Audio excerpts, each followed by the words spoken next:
The delay that you're experiencing is not stagnancy, it's pregnancy. When we feel like we're being delayed, we're actually sitting in a really fertile and abundant energy. And the reason is we're in a state of pure possibility in very fertile soil. You've planted the seeds, but nothing has popped out on the surface yet. That doesn't mean that there's not amazing things happening underneath the soil. So when we're experiencing these seasons, these chapters of our lives that feel like we're in a pause, it can be really helpful to think of it as a pregnant pause, because these are the moments when we're really growing something amazing. And the bigger the dream, the longer it takes to germinate, the longer it takes to grow. I felt really compelled to create this video because everywhere I look, I see themes of pause, messages to be patient and to surrender, the need to trust divine timing, the importance of not pushing through on will alone. When we are in a state of pause, there's a rhyme and a reason for us being there. It's often because we're not meant to know everything just yet. Instead, we're meant to be in process. We're meant to be developing. Sometimes it's that we're meant to be developing certain characteristics or traits that would allow us to manifest the thing that we've been wanting to manifest. And not only manifest it, but be able to sustain it because we've developed the qualities that allow us to hold and grow that dream in the 3D world in a way that's realistic and fully aligned with your energy, which is the only real way that it can have the powerful impact that we're often looking for and hoping for. In many ways, these types of seasons, as frustrating as they are, they're giving us time to align our vibrational frequency with the vibrational frequency of what it is we're trying to call in. Sometimes it's not about the fact that we can't have it yet. It's that if we grab onto it when we're not yet vibrationally aligned with it, maybe it'll be short-lived, maybe it won't have the impact that you intended, maybe we're more likely to burn out because we're trying to operate in a vibrational frequency that we're not a match to yet.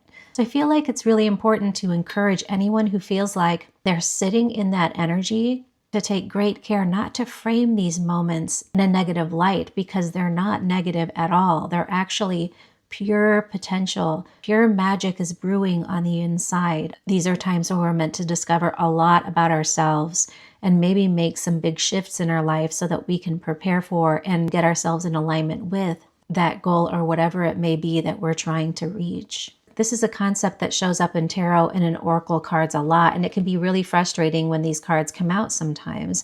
In tarot, the card that comes to mind for me when I think about these moments of pause in our lives is the Moon card.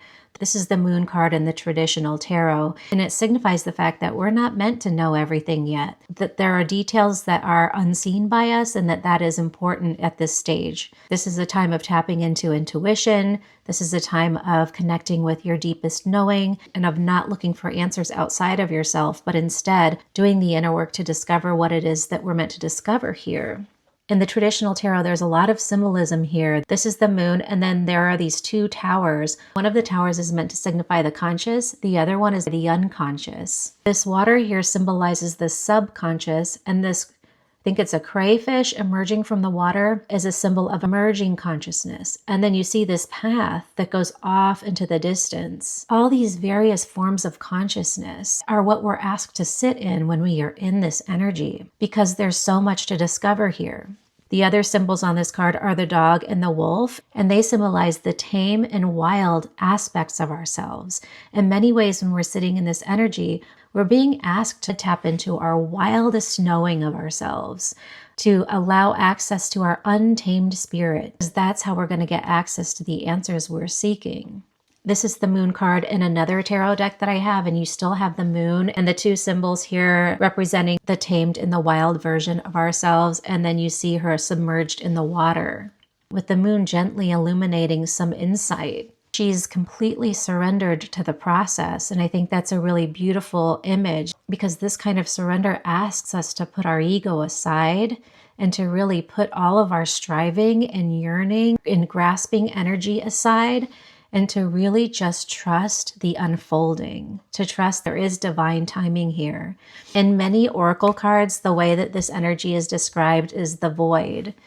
And I really love that it's framed that way, because these void cards always have the least amount of information in them. They're usually pretty dark. In this one, you can see a woman sleeping on the ground. She's just laying outside under the night sky, and you can see this dark moon in the background. In this card, you can kind of see like a little dot of light at the end of the tunnel, and then this long, foggy tunnel that sort of represents what it is that we need to walk through or navigate through in order to reach that destination point. And this card says, the void, stop, embrace winter, and the great cosmic womb. So as you can see with the use of the word womb, there's so much pregnant, fertile energy in this space. It doesn't look like much yet though, right? In this deck, it's labeled the in-between.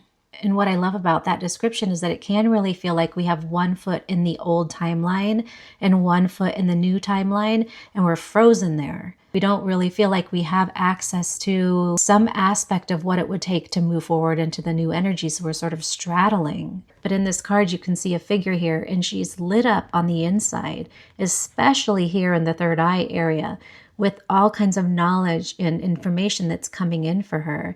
And there are these flowers that she's holding, which to me symbolizes just the fertility and the abundance. The fact that there is growth happening here, even though it feels very still.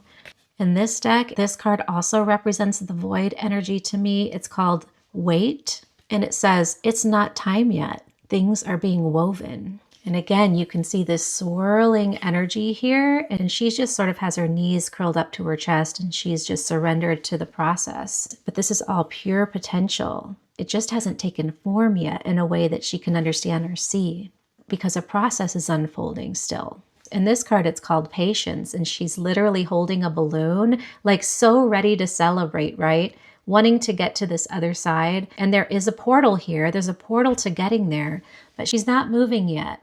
It's kind of hard to see, but in the ground that she's standing on, there's not a ladder or anything to get there. This is all sort of foggy sky. She has no way of getting from here to there. So clearly she's being asked to cultivate patience here, because when the time is right, the ladder will appear, and there's no rushing that process. I thought I would read out of the book for a few of these cards because some of the descriptions are so beautiful and they word it way better. So the first one I'm about to read about is this one, the void, where the figure is lying on the ground, and I'm not going to read all of it, just part of it. And it says, your time to rest and reset is here. Release all that does not serve you. Stop resisting. The void is a time of possibility, not just darkness. There's nothing to fear in letting go of negative patterns and habits, so let go of the old.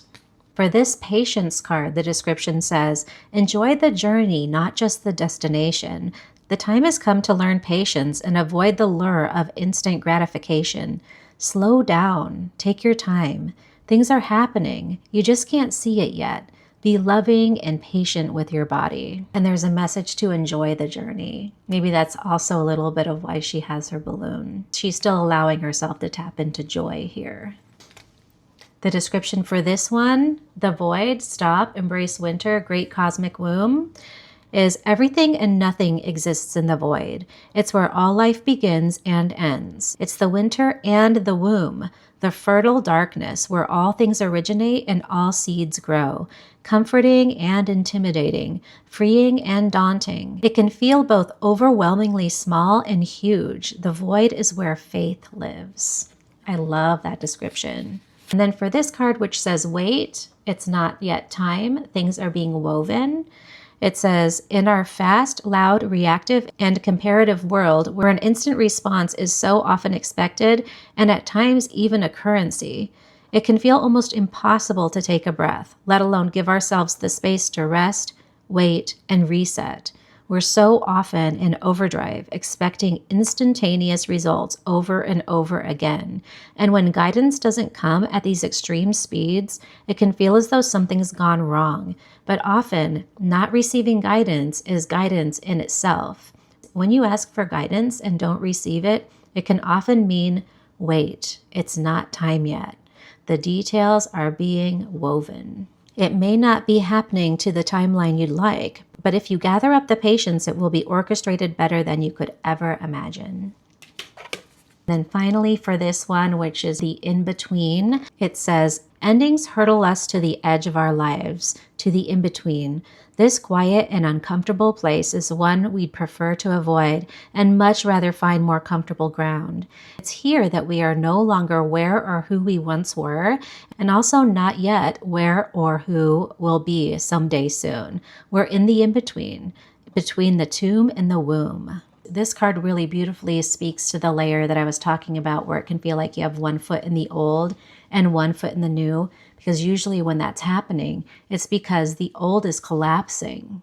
And this card really beautifully describes that. I think that the imagery also really nicely depicts that, because this figure has like a covering over its head, sort of like the archetype of the grieving widow. This card and its description really remind us that the void sometimes shows up because there is something to grieve here before we move forward. And our desire to grasp at the new before we're ready can sometimes be arising in us because we really don't want to have to do the hard work of grieving what it is that we're leaving behind when an old timeline is ready to collapse. I really love how all of these cards describe this type of season in a slightly different way, but all really beautifully. And I guess the reason why I wanted to spend some time today talking about these themes is because we often don't talk about how important these seasons are in our lives. These are actually seasons that people will navigate through feeling a lot of shame sometimes, like I should be doing more, I should be making more progress. I have nothing tangibly to show anyone here about what it is I'm doing. So with this video today, I wanted to pull back that layer and allow us to look more deeply at what's really happening here. It's actually so beautiful. It's not something to rush, and it's also not something to be ashamed of. But that also doesn't mean that these seasons are easy. It asks a lot of us. It stretches us in a different kind of way than when we're grinding and striving. It stretches us inwardly. It allows us to pour a firm foundation for what it is that we're going to be building on top of it when the void lifts and when the moon shifts. I hope this was helpful for you in some way. Take very good care of yourself, and I'll come back with a new video soon. Bye.